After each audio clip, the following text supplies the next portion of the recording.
అందరికీ నమస్కారం. కలియుగం కథలు ఛానల్కి స్వాగతం. ఈనాటి మన కథ షరతు. హలో మధు, ఎలా ఉన్నావు? నీతో మాట్లాడాలని 1 గంట నుంచి ఫోన్ చేస్తున్నాను, కానీ నువ్వు ఫోన్ ఎత్తలేదు అనింది తల్లి సుహాసిని. అయ్యో అమ్మా, అది నా స్నేహితురాలు ఫోన్ చేసింది, తనతో మాట్లాడుతున్నాను. అయినా ఉదయం నీతో మాట్లాడాను కదా అనింది మధు. అవును, కానీ మళ్ళీ నీతో మాట్లాడాలనిపించి ఫోన్ చేశాను. ఈసారి దీపావళికి నువ్వు ఇక్కడికి వచ్చేయి. 1 వారం ఉండేట్టు బ్యాగ్ సర్దుకొని వచ్చేయి. నీతో సరిగ్గా కూర్చొని మాట్లాడక ఎన్ని రోజులైంది తెలుసా అన్నది సుహాసిని. కానీ అమ్మా, అన్నయ్య వదిన కూడా వదిన వాళ్ళింటికి వెళ్తారేమో కదా అనింది మధు. లేదు మధు, హేమ వెళ్ళాలని అడిగింది, కానీ నేనే వద్దన్నాను. నీకు తెలుసు కదా, మోకాళ్ళ నొప్పులతో నేను ఇంటి పని చేసుకోలేను. ఇంటి పని ఎవరు చేస్తారు? అందుకే నేను హేమను పుట్టింటికి వెళ్ళనివ్వట్లేదు. నిజమే అమ్మా, ఈ వయసులో ఇన్ని పనులు ఎలా చేయగలవు అని మధు తన గదిలో కూర్చొని తల్లితో ఫోన్లో మాట్లాడుతున్నప్పుడు, మధు ఎక్కడున్నావు అంటూ కోపంతో ఎవరో తనను పిలిచిన శబ్దం వినిపించింది. ఏమైంది మధు, ఎవరన్నా వచ్చారా అడిగింది తల్లి. అమ్మా, విశాల్ ఆఫీస్ నుంచి వచ్చినట్లుంది, నేను తర్వాత నీతో మాట్లాడతాను అని హడావుడిగా మధు ఫోన్ పెట్టేసింది. మధు, ఇదంతా ఏంటి? నీకు తెలుసు కదా, అమ్మ ఆరోగ్యం బాగోలేదు. అయినా కూడా ఇంటి పని చెయ్యకుండా ఇక్కడ రూమ్లో కూర్చొని ఫోన్ మాట్లాడుతున్నావా? అక్కడ అమ్మ ఒంటరిగా అన్ని బట్టలు ఉతుకుతోంది. అమ్మకు బీపీ ఎక్కువగా ఉంది. ఈ వయసులో అమ్మ ఇంత పని ఎలా చేయగలదు అని విశాల్ అన్నాడు. భర్త చెప్పింది విన్న మధు, అయితే ఏమైంది? నేను రోజంతా పనిచేసి అలసటగా ఉండి కాసేపు గదిలో కూర్చున్నాను, ఇంతలోనే ఇన్ని మాటలు వినిపిస్తున్నారు అనింది కోపంగా. సరే, 1 కప్పు టీ తీసుకురా, తల నొప్పిగా ఉంది అన్నాడు విశాల్. సరే అంటూ మధు టీ తీసుకురావడానికి కిచెన్లోకి వెళ్ళింది. దాదాపు 1 సంవత్సరం క్రితం సంతోషి మధును తన పెద్ద కొడుకు విశాల్కు భార్యగా, తన ఇంటి పెద్ద కోడలిగా తీసుకువచ్చింది. చిన్న కొడుకు పవన్ ఇంకా పెళ్లి కాలేదు. 3 సంవత్సరాల క్రితం యాక్సిడెంట్లో సంతోషి భర్త ప్రాణాలు విడిచాడు. విశాల్ ముందు మధు ఇంటి పని చేస్తున్నట్లు నటించేది, కానీ విశాల్ ఆఫీస్కు వెళ్ళిన తర్వాత తల్లితో ఫోన్లో మాట్లాడుతూ కూర్చునేది. ఇంట్లో పాత్రలు తోమడానికి, ఇల్లు శుభ్రం చేయటానికి 1 పని మనిషి ఉంది. ఇక మిగతా పనులన్నీ, వంట చేయటం, బట్టలు ఉతకడం లాంటి మిగతా పనులు మధు అత్తగారు సంతోషి చేయాల్సి వచ్చేది. సంతోషి ఎప్పుడైనా కోడలిని పనిలో సహాయం చేయమని అడిగినప్పుడు మధు ఏదో ఒక సాకు చెప్పి తప్పించుకునేది. కొత్తగా పెళ్ళయింది, తనంతట తానే తెలుసుకుంటుంది అనుకొని సంతోషి మొదట్లో మధుని ఎక్కువ పని చేయమని అడిగేది కాదు. కానీ పెళ్ళైన 1 సంవత్సరం తర్వాత కూడా మధు ఇంటి పని చేయటంలో ఆసక్తి చూపకపోవడంతో అత్తగారు మధుకి చాలాసార్లు సంధాయించి చెప్పింది. మధు, ఇప్పుడు నువ్వు 1 ఇంటి కోడలివి. అస్తమాను మీ అమ్మతో ఫోన్ మాట్లాడడం తగ్గించి కాస్త అత్తగారింటి బాధ్యతలు అర్థం చేసుకో అని చెప్పింది సంతోషి. అత్తగారు చెప్పగానే మధు ఇంట్లో పెద్ద గొడవ చేసింది. ఆ రోజు ఈ విషయంపై విశాల్ మధుల మధ్య పెద్ద గొడవ జరిగింది. ఆ తర్వాత సంతోషి కోడలు మధుతో ఏమీ మాట్లాడకుండా ఉండటమే మంచిదని అనుకుంది. మధు రోజంతా ఫోన్లో తన తల్లితో లేదా స్నేహితులతో మాట్లాడుతూ తన ఇష్టం వచ్చినట్లు ఉండేది.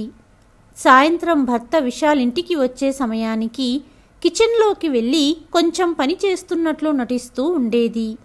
ఈరోజు విశాల్ ఆఫీస్ నుంచి త్వరగా ఇంటికి వచ్చాడు. అందుకే తల్లి సంతోషి పని చేస్తున్నది చూసి మధుపై కోపంగా అరిచాడు.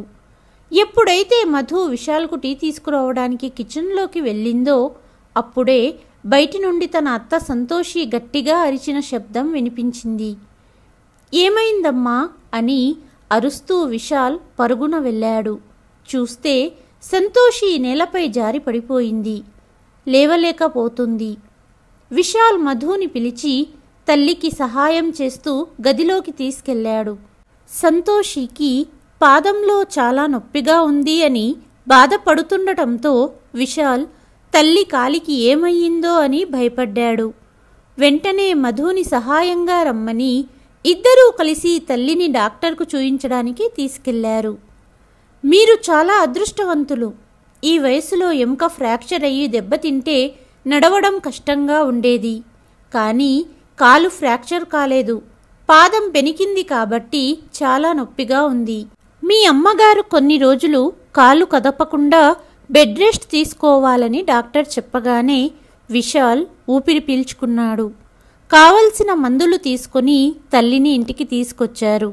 మధు డాక్టర్ అమ్మని 1 వారం పాటు బెడ్ రెస్ట్ తీసుకోమన్నాడు. ఆమెకు ఏమాత్రం ఇబ్బంది కలగకూడదు.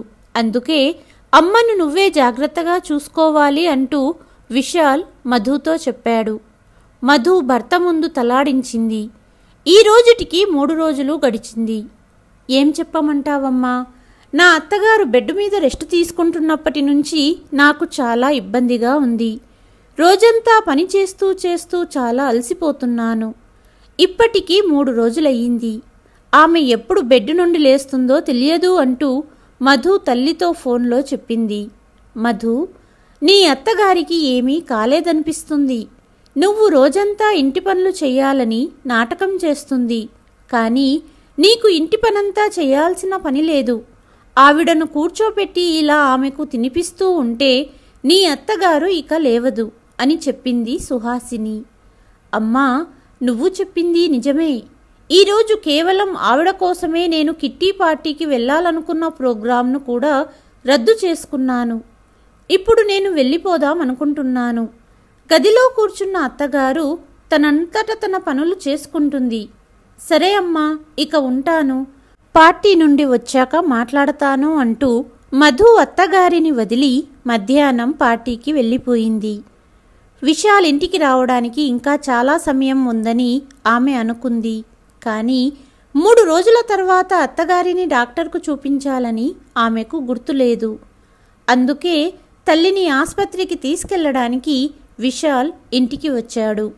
విశాల్ ఇంట్లోకి వచ్చేసరికి తన తల్లి నెమ్మదిగా నడుస్తూ వంటగదికి వెళ్తున్నది చూశాడు. ఏమిటమ్మా ఇది? ఏదైనా పని ఉంటే మధుతో చెప్పొచ్చుగా. నువ్వు బెడ్ మీద నుండి ఎందుకు లేచావు అన్నాడు. పర్వాలేదు విశాల్, నీళ్లు తాగడానికి లేచాను అని సంతోషి చెబుతూ ఉండగా అప్పుడే గేటు తెరిచిన శబ్దం వచ్చింది. భుజం మీద పర్సు వేసుకుని హై హీల్స్ వేసుకుని టక్ టక్ శబ్దం చేస్తూ మధు ఇంట్లోకి వచ్చింది. ఇంట్లోకి రాగానే విశాల్ని చూసి ఆమె ఆశ్చర్యపోయింది. మధు, నువ్వెక్కడి నుండి వస్తున్నావు అని విశాల్ అడిగాడు. మధు తడబడుతూ నేను కిట్టి పార్టీకి వెళ్ళాను అని చెప్పింది.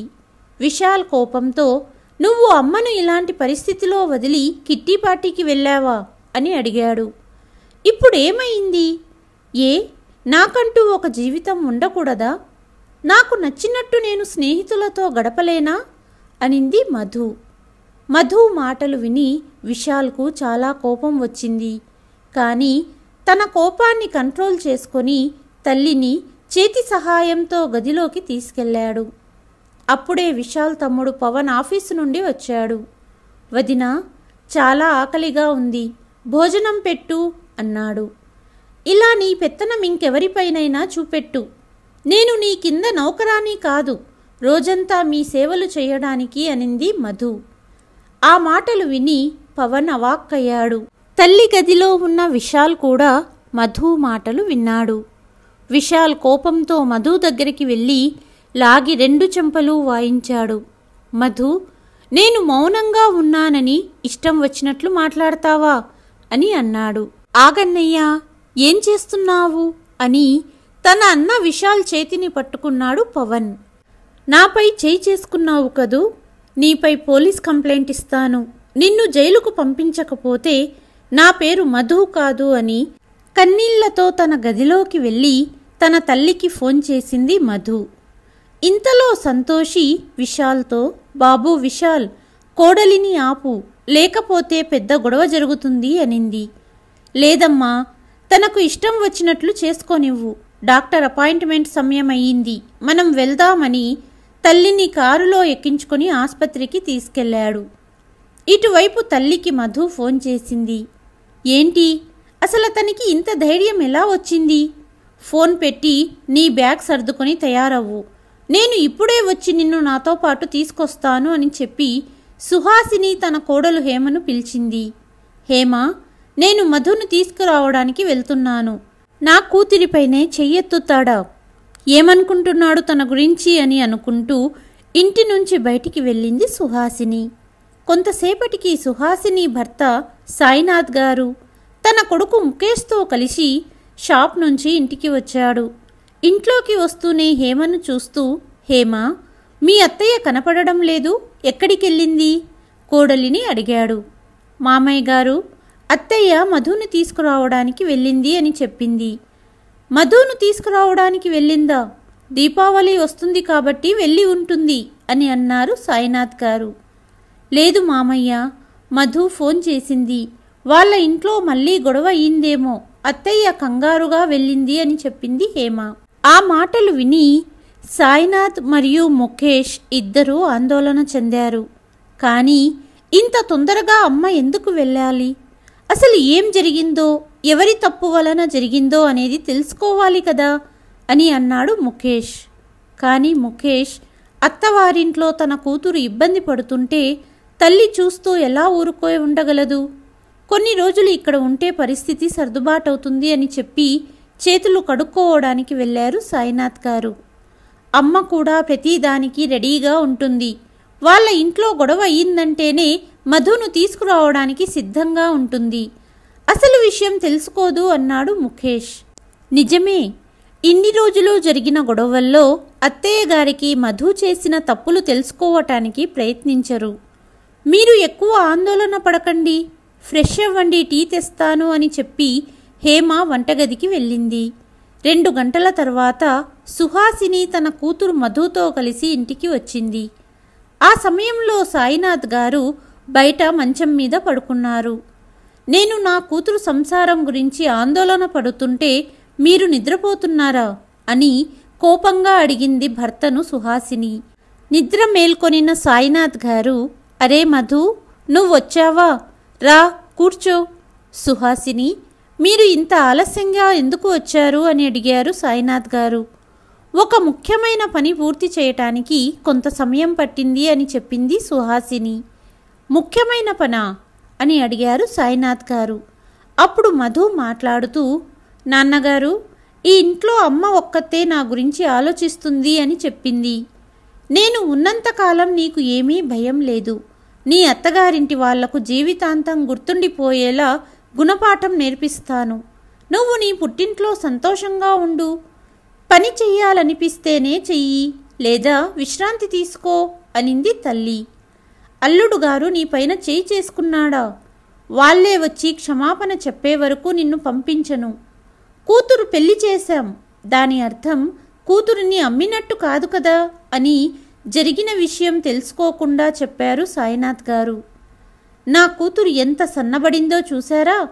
వదినతో చెప్పి ఇప్పుడే నీకు స్నాక్స్ తీసుకురమ్మంటాను అంటూ తల్లి కూతురు లోపలికి వెళ్ళారు. ఇంటి లోపల మూలలో కుర్చీలో కూర్చొని జరిగేదంతా చూస్తున్న సాయినాథ్ గారి వృద్ధ తల్లి కొడుకును తన దగ్గరికి పిలిచి, చూడు సాయి, ఇది చాలా తప్పు. కూతురు ఇంట్లో గొడవ జరిగితే ఇంటికి తీసుకురావటం మంచిది కాదు. పెళ్ళయ్యాక కూతురిని ఇంత వెనకేసుకు రాకూడదు. ముందు జరిగిందేమిటో తెలుసుకోండి. ఇప్పుడు నేను కోడలితో ఏదైనా చెప్తే ఆమె నాపైనే కోప్పడుతుంది. కాబట్టి నువ్వు సుహాసినికి నచ్చచెప్పు అని చెప్పింది. అమ్మా, నువ్వు చింతించకు. కొన్ని రోజులు మధు ఇక్కడ ఉంటే అన్నీ సర్దుకుంటాయి అని చెప్పి సాయినాథ్ గారు గదిలోకి వెళ్ళిపోయారు. మధు కోసం టీ తీసుకొని తన గదిలోకి వచ్చింది వదిన హేమ. గదిలోకి వెళ్ళి మధు దగ్గర కూర్చొని, మధు, ఏం జరిగింది అని అడిగింది. ఏం చెప్పమంటావు వదిన? శత్రువుకి కూడా ఇలాంటి అత్త దొరకకూడదు. నా వెనకాల నా భర్తతో ఏం చెప్తుందో తెలీదు, కానీ ఆయన ఆఫీసు నుంచి వచ్చిన వెంటనే నా పైన ప్రతిరోజు కోప్పడతారు, నాపై చేయి చేసుకుంటారు. నాలో తప్పులను మాత్రమే చూపించి గొడవలు పెడుతుంది మా అత్తయ్య అనింది మధు. కానీ మధు, ఇంట్లో ఇలాంటి చిన్న చిన్న గొడవలు అప్పుడప్పుడు జరుగుతూ ఉంటాయి. నువ్వు నెమ్మదిగా ఉండాలి. నీ భర్తకు ప్రేమగా అర్థమయ్యేట్టు చెప్పుకోవాలి. అప్పుడు అతను అర్థం చేసుకుంటాడు అని చెప్పింది హేమ. ఏ వదినా, నాకు మాత్రం ఇంట్లో గొడవలు లేకుండా ప్రశాంతంగా ఉండాలనిపించదా? అక్కడ వాళ్ళు అర్థం చేసుకోవడానికి సిద్ధంగా లేకపోతే నేనేం చేయగలను? ముఖేష్ అన్నయ్య చాలా మంచివాడు, నీతో ప్రేమగా మాట్లాడతాడు. కానీ అందరూ అలా ఉండరు అనింది మధు. నీ అన్నయ్య వాళ్లతో మాట్లాడతారు, అంతా సర్దుకుంటుంది. అయినా గొడవలైనప్పుడు కాస్త నెమ్మదించాలి మధు అని హేమ చెప్పింది.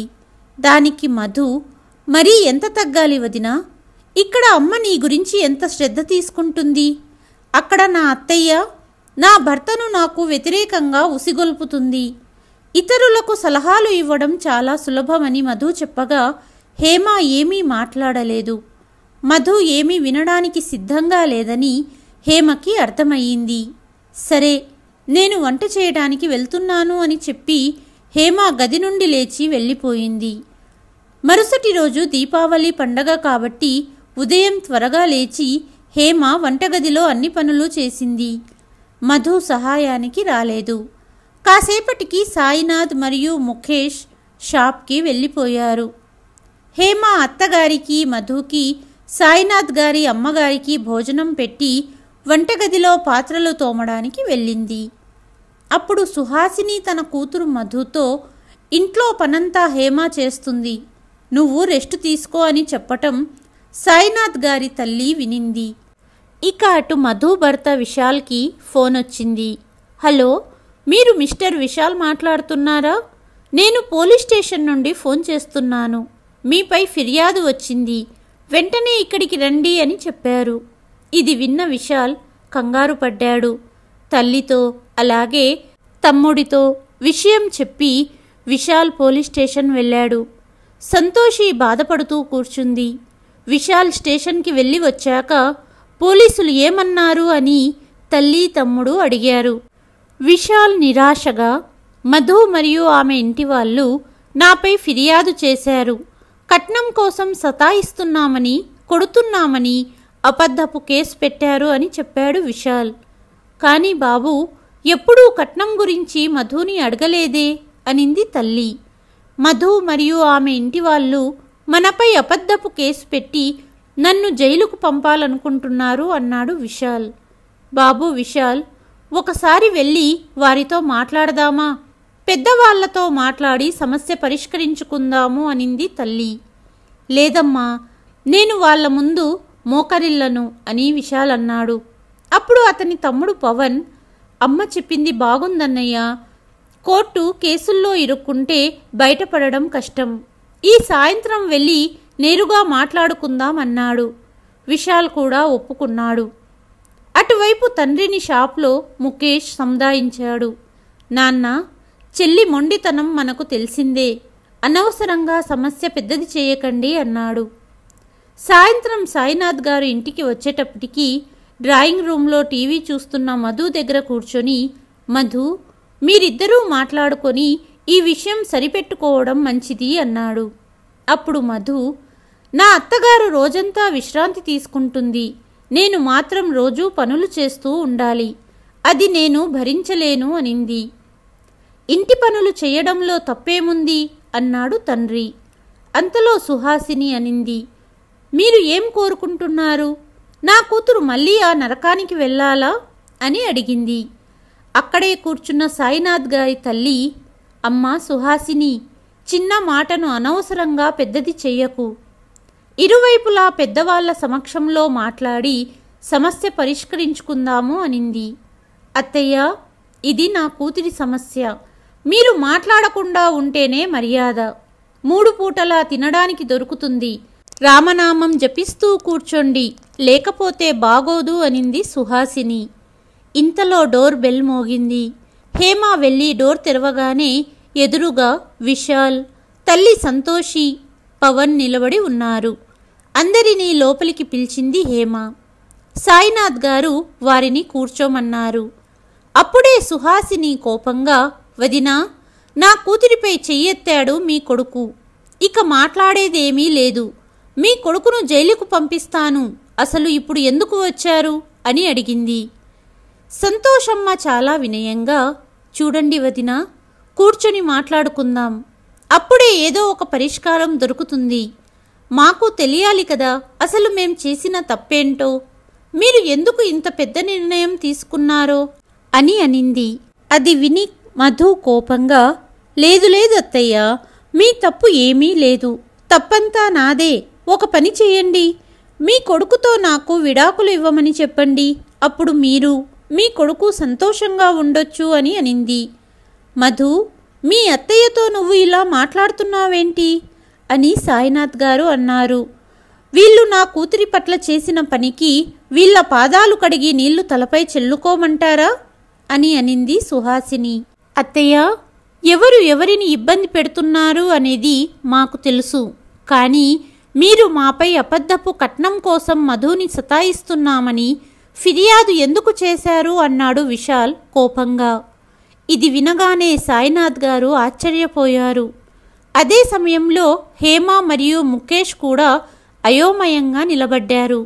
ఎందుకంటే ఎవరికీ ఈ విషయం తెలియనివ్వలేదు సుహాసిని, మధు. మేము ఎలాంటి ఫిర్యాదు చెయ్యలేదే అన్నారు సాయినాథ్ గారు. నేను పోలీస్ స్టేషన్లో ఫిర్యాదు చేశాను. నా కూతుర్ని కొట్టేంత ధైర్యం ఎలా వచ్చింది మీకు అనింది సుహాసిని. అప్పుడు హేమ అందరికీ టీ తీసుకొచ్చింది. చూడండన్నయ్య, మీ ఇంట్లో కూడా కోడలు ఉంది. ఆమె తన అత్తవారింటి బాధ్యతను నిర్వహించదా? మేము మా కోడలి నుండి అదే ఆశించడంలో తప్పేముంది అనింది సంతోషి. నేను నా కోడలిని కూతురిలా చూసుకుంటాను, కానీ మీరు మధును ఎప్పుడూ పరాయిదానిలా చూశారు అనింది సుహాసిని. సంతోషి చేతులు జోడించి, సరే వదినా, తప్పంతా నాదే. ఇప్పుడు పిల్లలను సంతోషంగా ఉండనిద్దాం. మా కోడలిని మాతో పంపించండి అనింది. మీ వల్లనే విశాల్ ప్రతిరోజు మధుని కొడతాడు అనింది సుహాసిని. కేవలం నా కొడుకు మధుపై ఒక్కసారి మాత్రమే చేయి చేసుకున్నాడు. అది మధు హద్దులు దాటి ప్రవర్తించినప్పుడు. కావాలంటే మీ కూతుర్ని అడగండి అనింది సంతోషి. సుహాసిని, గొడవలు అందరి ఇళ్లల్లో జరుగుతూనే ఉంటాయి. మధుని తమతో తీసుకెళ్లడానికి స్వయంగా అత్తారింటి వాళ్ళు వచ్చారు కాబట్టి మధుని వారితో పంపించడమే మంచిది అన్నారు సాయినాథ్ గారు. అవునత్తయ్య, మధుని పంపడమే మంచిది అని హేమ అనింది. ఇలాంటి కుటుంబంలో నా కూతురు పెళ్లి చేసి ఒక తప్పు చేశాను, కానీ ఆమెను మళ్ళీ ఆ ఇంటికి పంపించి మరొక తప్పు చెయ్యను. ఏ మొహం పెట్టుకొని వచ్చారో అదే మొహంతో తిరిగి వెళ్ళండి అనింది సుహాసిని. ముఖేష్ తన తల్లిని ఎంతో బతిమాలాడు, కానీ తల్లి ఒప్పుకోలేదు. మరియు మధు కూడా వెళ్ళడానికి సిద్ధంగా లేదు. ఇదంతా విన్న విశాల్, చాలమ్మా, ఇక్కడ నిలబడి ఇంకా పరువు పోగొట్టుకోవడం నాకిష్టం లేదు. ఇక్కడి నుండి వెళ్ళిపోదామన్నాడు. అప్పుడు సంతోషి, అన్నయ్య, మీరు ఒక పరిష్కారం చెబుతారు అని అనుకుంటూ వచ్చాను, కానీ ఇక్కడ ఎవ్వరూ మీ మాట వినడానికి సిద్ధంగా లేరు. ఇక మా మాట ఎవరు వింటారు? సాధ్యమైతే పోలీస్ కేసు వెనక్కి తీసుకోండి అని అనింది సంతోషి. కాసేపు ఉండండి, సమస్యను పరిష్కరిద్దామన్నారు సాయినాథ్ గారు. కానీ విశాల్ తల్లి తమ్ముడిని తీసుకుని తిరిగి వెళ్ళిపోయాడు. ఆ తర్వాత సాయినాథ్ గారు తన భార్యతో, నువ్వు చేసిన ఫిర్యాదు ఇప్పుడే వెళ్ళి వెనక్కి తీసుకో అని అన్నారు. ఏం చెయ్యాలో నేను చూసుకుంటాను, మీ పని మీరు చేసుకోండి అని సుహాసిని అనింది. అప్పుడు ముఖేష్ మధుతో, మధు, నిజం చెప్పు, విశాల్ నిన్ను కట్నం కోసం రోజూ కొడతాడా అని అడిగాడు. నాపై నమ్మకం లేదా? ఎందుకు అలా అడుగుతున్నారు? నాన్నగారు, అన్నయ్య, మీరంతా కలిసి నన్ను ఉరి తీయండి. మీకు నా బాధ తీరుతుంది, నా అత్తవారింటి బాధ తీరుతుంది. అందరూ కలిసి నన్ను పంపించాలనే ఆలోచన చేస్తున్నారు. నన్ను అర్థం చేసుకునేది ఒక్క అమ్మ మాత్రమే అనింది మధు. మధు, ఎవరి మాట వినేటట్టు లేదు. అందుకే అందరూ వెళ్ళిపోయారు. హేమ వంటగదికి వెళ్ళిపోయింది. ముఖేష్ మరియు సాయినాథ్ గారు పని మీద బయటికి వెళ్ళిపోయారు. 1 వారం గడిచింది. హేమ తన గదిలో కూర్చుని ఉండగా ముఖేష్ గదిలోకి వచ్చి ఈ సమస్య ఎలా పరిష్కారం అవుతుందో అర్థం కావట్లేదు అని అన్నాడు. మధును వీలైనంత త్వరగా ఇక్కడి నుండి పంపించేయాలని నేను అనుకుంటున్నాను అని అంది హేమ. అరే హేమ, నేను కూడా అదే కోరుకుంటున్నాను. మధు తన ఇంటికి వెళ్ళిపోవడమే మంచిది. పొరుగువారు బంధువులకు ఈ విషయం తెలిస్తే మనకు ఎంత చెడ్డ పేరు వస్తుంది అన్నాడు ముఖేష్. కానీ అత్తయ్యకు ఈ విషయం ఎందుకు అర్థం కావడం లేదు? ఆ రోజు మధు అత్తింటి వాళ్ళు ఇంటికి వచ్చినప్పుడు వారి మాటలు విన్నాక జరిగిన దాంట్లో మధు తప్పే ఉందనిపిస్తుంది అనింది హేమ. తప్పు మొత్తం మధుదే. పెళ్లికి ముందు 23 సంవత్సరాలు తను ఈ ఇంట్లో ఉంది. నాకు ఆమె స్వభావం తెలీదా అని ముఖేష్ అన్నాడు. అయినా అత్తయ్య ఎప్పుడూ మధు వైపే ఉంటుంది. ఇదే పరిస్థితి కొనసాగితే మన ఇంట్లో కూడా గొడవలు మొదలవుతాయి. మధు ఇంట్లో ఏ పని చెయ్యదు. భోజనం చేసిన తర్వాత తన ప్లేట్ కూడా నేనే తీయాలి. నీళ్ల గ్లాస్ కూడా నింపుకోదు. ప్రతిదీ అత్తయ్య నన్నే ఆదేశిస్తుంది. నేనే ఆమెకు నీళ్లు తెచ్చి ఇవ్వాలి. ఇంట్లో సభ్యులు పెరిగితే పనులు కూడా పెరుగుతాయి కదా. రోజంతా ఇంటి పనులు చేస్తూ నేను కూడా అలసిపోతున్నాను. మధుని ఇంటి పనిలో సహాయం చెయ్యమని అడిగితే చెయ్యదు. పైగా నేను ఈ ఇంటి నౌకరిని కాదు. ఇవన్నీ నీ పనులు, నువ్వే చెయ్యి అని అంటుంది. ఆమెను అమ్మ తలపై పెట్టుకుంది. లేకపోతే నేనే ఆమెకు బుద్ధి చెప్పేవాడిని అన్నాడు ముఖేష్. చూడండి, నేను కేవలం ఇంట్లో ఎలాంటి గొడవలు లేకుండా ఉండాలని కోరుకుంటాను అనింది హేమ. అవును హేమ, నేను మధుతో మాట్లాడతాను అంటూ గది నుండి బయటికెళ్ళాడు ముఖేష్. హాల్లో మధు ఒంటరిగా కూర్చొని తన మొబైల్లో బిజీగా ఉండడం చూసి ఆమె వద్ద కూర్చున్నాడు ముఖేష్. మధు, విశాల్ గురించి ఏం ఆలోచించావు అని అడిగాడు. మధు కోపంగా, అన్నయ్య, నేను మా ఇంటికి వెళ్ళిపోతాను. మీరు నన్ను భారంగా భావించవద్దు. కానీ ఒక షరతు మీద వెళ్తాను అంది. షరతా? ఏం షరతు అని ముఖేష్ ఆశ్చర్యంగా అడిగాడు. గది బయట నిలబడి అంతా వింటున్న హేమ కూడా షరతేంటి అన్నట్టుగా చూస్తుంది. నేను నా భర్త విశాల్తో వేరేగా ఉండాలనుకుంటున్నాను అంది మధు. ఇంట్లో ఉన్నది 4. అందులోనూ నీకు వేరుగా వెళ్ళాలని ఉందా అన్నాడు ముఖేష్. చాలాసేపు ఇద్దరి మధ్య వాదన జరిగింది. మధు తను చెప్పేది వినదని అక్కడి నుండి వెళ్ళిపోయాడు ముఖేష్. ఇంట్లో జరుగుతున్నవన్నీ సాయినాథ్ గారి అమ్మ గమనిస్తూనే ఉంది.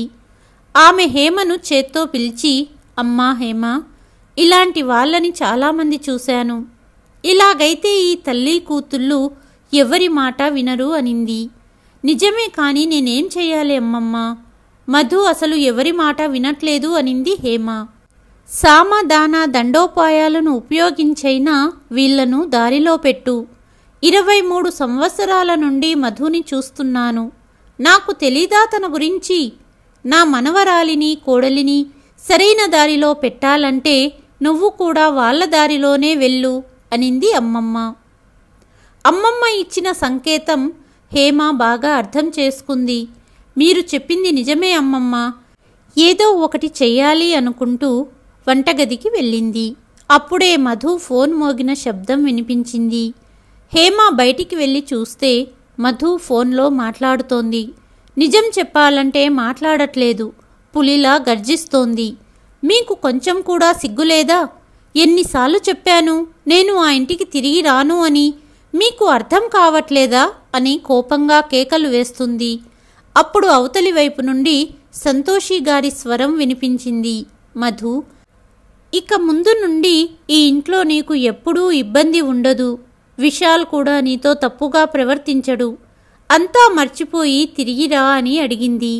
అప్పుడు మధు చేతి నుండి ఫోన్ తీసుకుంటూ, వదినా, నీ కోడలు అక్కడికి తిరిగి రావాలనుకుంటే మాకు ఒక షరతు ఉంది. కొడుకు కోడలిని వేరే కాపురం పెట్టిస్తానని మాటివ్వు. నేను నా కూతురును తిరిగి పంపడానికి సిద్ధంగా ఉన్నాను. నీకు నీ చిన్న కొడుకుకు వాళ్లతో ఎలాంటి సంబంధం ఉండదు అని చెప్పింది సుహాసిని. అదేంటొదినా, నేను నా కొడుకును ఎలా వేరు పెట్టగలను అని అడిగింది సంతోషి. అయితే సంబంధం తెగిపోవడమే మంచిది. నీ కొడుకును నీ ఒళ్ళో కూర్చోబెట్టుకో అని చెప్పి సుహాసిని ఫోన్ను పెట్టేసింది. హేమ అన్ని మాటలు నిశ్శబ్దంగా విని మనసులో అనుకుంది, ఈ ఇద్దరూ తెలివివంతులు అనుకుంటున్నారు, కానీ వాళ్లకు తెలీదు అమ్మమ్మ వేసిన ప్లాన్. ఇప్పుడు చూడండి నేనేం చేస్తానో అనుకుంది మనసులో. కొంతసేపటికి తల్లి కూతుళ్ళు షాపింగ్ చేయటానికి బజారుకు వెళ్లారు. 2 గంటల తర్వాత ఇంటికి వచ్చినప్పుడు హేమ తన గదిలో హాయిగా నిద్రపోతుంది. అప్పుడు మధు కోపంతో హేమ దగ్గరికి వెళ్ళి, మహారాణి, నువ్వు నీ భోజనం వండుకొని తిని నిద్రపోతున్నావు కదా, మాకు వండలేదెందుకు? ఇంట్లో అందరి బట్టలు ఉతికావు, నా బట్టలని అక్కడే వదిలేశావెందుకు అని అరిచింది. హేమ కళ్ళు పెద్దవి చేసి, నేను నీ దాసిని కాదు, ఇక నుంచి నీ పనులు నువ్వే చేసుకో అని ఖచ్చితంగా చెప్పింది హేమ. హేమ తీరు చూసి మధు ఆశ్చర్యపోయింది. ఇందులో దాసి అనే మాట ఎక్కడ వచ్చింది? ఇల్లు అందరిది కదా, పని చేయటం అందరి బాధ్యత కదా అని మధు కోపంగా అంది. అయితే నువ్వు ఒక ఇంటి కోడలివి కదా, ఇక్కడెందుకున్నావు? ఇక నుంచి నీ పనులు నువ్వే చేసుకో, నా మీద ఆధిపత్యం చూపించడానికి ప్రయత్నించకు, ఇప్పుడు నోరు మూసుకొని నీ పని చేయటం మొదలుపెట్టు అని హేమ కోపంగా సమాధానం చెప్పింది. ఇదంతా ఏంటి హేమ, నువ్వు మధుతో ఇలా మాట్లాడుతున్నావేంటి అనింది సుహాసిని.